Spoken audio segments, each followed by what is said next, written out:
वालेकुम शोएब भाई। शोएब भाई आप अभी आए हैं, आपने 1T में टायर इंस्टॉल करवाया, कौन सी कंपनी का लगवाया है? एमएच इंटरनेशनल का? यार ये मैंने DSI टायर लगवाए हैं और DSI का मेरा पुराना एक्सपीरियंस बहुत अच्छा रहा है। इसके अंदर मैंने 2017 में टायर डलवाया था DSI और 25,000 मैंने उस बाइक में चलाया और उसके बाद इस बाइक के ऊपर मैंने तकरीबन 29,000 चलाया। मीटर में देख सकते हो अभी इसमें 29,000 ब्लॉक हुई है। अभी भी टायर का ट्रेंड बचा था तो ख़त्म नहीं हुआ, जिसको बोलते हैं ना बिल्कुल लोकल टायर की तरह। बहुत सारे लोग जो कंफ्यूज होते हैं, आप उनको क्या रिकमेंडेशन करेंगे? यार देखो हमारा काम है टूरिंग का। मैं पाक बैट्स जो हमारा बाइक ग्रुप है उसका एडमिन भी हूँ, आप लोगों को देख रहे होंगे मेरा।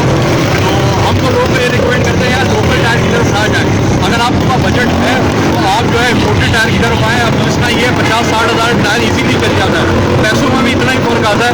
इसकी लाइफ भी अच्छी है, मेरा एक्सपीरियंस ये है कि इसकी लाइफ अच्छी है और पेंचर वगैरह का मसला होता है टूबों के ऊपर हमें नहीं करता। मैं रिकमेंड करता हूँ कि ये वाला लगवाएं। और इसका भी नया डिज़ाइन है, नया पैटर्न आया 50-50 में, तो ये बहुत अच्छा मुझे लगा टायर, उसको मैं लगवाया। अभी इसका एक्सपीरियंस करेंगे। इससे पहले मेरे पास जो दूसरा था रोड टायर था, ये 50-50 है। वो टायर भी दिखाता है? हाँ वो वाला टायर जो है आपको दिखा देते हैं, वो भी अभी ख़त्म नहीं हुआ, तकरीबन 60,000 किलोमीटर चल गए और उस टायर की भी अभी लाइफ है।